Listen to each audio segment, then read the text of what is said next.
Hello and welcome. We'll speak today with Chair of Entrepreneurial Management at IE Business School, is that right? That is correct, thank you very much. Pablo Martin de Holan. Pleased to be here. Nice to meet you. Thank you. So the first question is, Pablo, how long have you been teaching entrepreneurship at IE Business School? Well, I joined IE in 2003 and we've been teaching non-stop. I was really blessed because by the year 2008 there was a survey done by Financial Times, and Financial Times found out that this is one of the 10 top schools in the world for entrepreneurship. And has the field changed since then? Have the students changed since then? Well, there are two questions here. The field has changed a lot. It has become much more popular. People really are really interested in entrepreneurship. And the economic crisis in most of the world has accelerated this process. Students and young people, they have the impression that they will not be able to work for companies like their fathers and mothers did. So they have the initiative to start something new. So entrepreneurship is attracting much more attention, absolutely. Now, the next question, maybe your favorite question, the question you're asked a lot.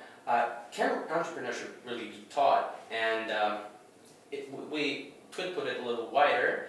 Are there any innate capabilities that students or candidates have that makes them more entrepreneurial? And are there any specific flaws people can get rid of in order to become entrepreneurial? It's a very interesting question, and I think the answer depends on what you mean by can we teach entrepreneurship.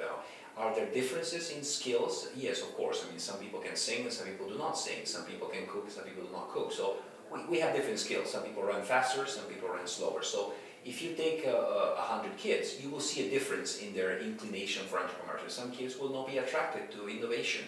Some kids will. Now, the second part of the question is, can we make you better? And the answer is yes. So if you follow a certain set of rules and a certain set of processes, you can become a much better innovator, much better entrepreneur. That's what we try to do. Obviously, we cannot change genetics. You are who you are, but we can make you much better than before. What I gave as an example is the example of Susan Boyle or Pavarotti. It's very difficult to sing like them because obviously they were born with a gift, and that gift is scarce. It's not given to everybody. On the other hand, if you train your voice and if you work hard, you can be a much better singer than what you were before. I think that's what you need to develop in the classroom. And we do that in a systematic way. People believe that entrepreneurship is all about creation, all about having a good idea. And of course, a good idea plays a role, but there's also method. So what we teach, in addition to the skills that you need to put this forward, the techniques, we also teach you to balance a little bit, because some people are quite good at ideas, but they're not very good at execution. Some people are very good at execution, but they're not very good at ideas. So essentially we teach you how to, well, understand what the other person wants or what the other person needs. So essentially to go from the very beginning, in which you have a very raw idea, to the last stages in which you have a firm that works. And are there any flaws, certain flaws which person can get rid of to become? Well, the tough thing is that there are obstacles. Yes, it's a very good question here.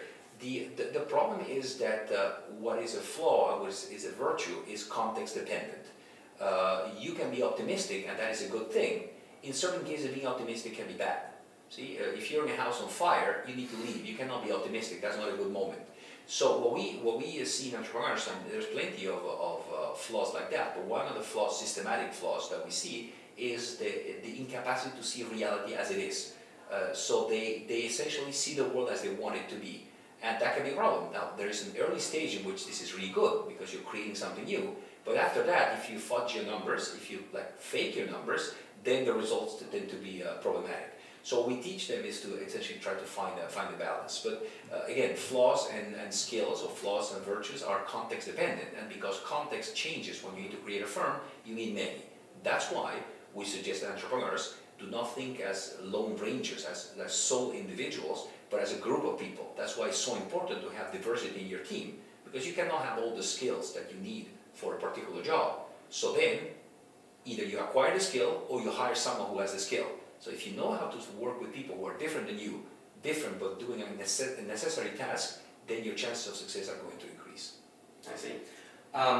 Perhaps there are some things in a candidate's background that can predetermine their capacity of being an entrepreneur, like previous job functions, gender, or nationality. Maybe some nationalities are more inclined to be entrepreneurs than others? Well, the nationality thing has been discussed for a long time, and the same with the personality. I don't think we can say that Chinese people are more entrepreneurial than Peruvian people or any other country you want. Clearly, though, there are some countries that do not foster a whole lot of entrepreneurship. If you go to a very rigid society with lots of bureaucratic rules, then entrepreneurship is not particularly fostered there. Let me just give you a great example. In Chile, if you fail and you have losses, the losses will stay with you for a long, long time. So that is a powerful incentive not to be an entrepreneur, because entrepreneurs fail often. Now, I'm not saying Chile is a bad country to do entrepreneurship. That's not what I mean. What I mean is that the context matters a whole lot. So when I see differences in cultural angles, I wonder more about the context than about the culture. And it turns out that many countries that were not entrepreneurial at all have turned out to become quite entrepreneurial. China is a good example. Entrepreneurship, as we understand it now, was not there 4 years ago. In fact, it was forbidden, so people didn't do it. But now they're they're top of the world. They're really doing it very much. So what changed? Did the Chinese culture change, or did the context? Probably more the context. Now, as far as experience goes, well, it depends what you did in the past. Obviously, certain circumstances will expose you more to new ideas. Typically, people who were in touch with customers and customer needs, they tend to be very sensitive to that. People who are exposed to accounting, they're less exposed to that. So there are a few things that you can do. But if you want to summarize, so one of the skills you can develop will be the ability to detect needs in the market. And those needs need to be sufficiently deep that finding a solution will create value for the customer. So there are two questions here that you need to ask yourself, and people need to ask themselves. How do I create value for a customer? And then, what is the problem that the customer has, and how I'm going to solve it? So these are things that need to come in that sequence. If you were exposed to that in your previous life or working as a manager, obviously you're more able to find that solution. And it's not a matter of intelligence, it's a matter of inclinations, essentially. How about gender? Are there any cliches as no, they're not. Listen, no, the men and women are different. And if you study entrepreneurship as it is, we find two different types of entrepreneurship. We find entrepreneurship by opportunity, and that is you find an opportunity, then you seize the opportunity, or entrepreneurship by necessity. That you get into entrepreneurship not because that's what you want to do, but because you don't have any other job. There tends to be more men going into entrepreneurship by opportunity and more women going into entrepreneurship by necessity. But that's not because the men and women are different, that's because they have different roles in society. So it's not a matter of gender, it's a matter of what role you play in society. Other than that, we haven't found any meaningful differences, because you know what, there are women who are very entrepreneurial and women who are not, but also there are men who are very entrepreneurial and men who are not. So I don't think that gender plays a big role here. I think context matters more. I see. We've talked about nations, about national differences, but maybe there are some countries which are best fit to start a business in. Yes, absolutely. Countries, they definitely have a setting that fosters entrepreneurship or not. Now, we can find a few elements that will help you predict what country is going to be better than others. But if you go to a nation in which it's easy to access capital, people love risk, there are no consequences for failure, either like material or symbolic, where there is talent, where there is a hub of activity, clearly you're going to have more entrepreneurship. That's why you see a lot of entrepreneurship in places like Singapore. Not because Singaporean people are more intelligent at birth, but also because the situation creates and calls for this type of activity, but also because they take people from other parts of the world. But if you're very entrepreneurial and you're in a country that's not very entrepreneurial, well, you can move to Singapore, and then you can exploit your talent. So it's about finding the situation that fosters entrepreneurship in a particular context. I see. A word of advice you may give to young entrepreneurs who wish to start a business in an unstable economy like that of Ukraine? Well, I wouldn't comment specifically on Ukraine, but I can comment on the young entrepreneurs. And one of the things that entrepreneurs do very well, as I told you before, is being optimistic about the world, and this is great. One of the negative sides is that entrepreneurs and young entrepreneurs, they do not think they can learn anything from anybody.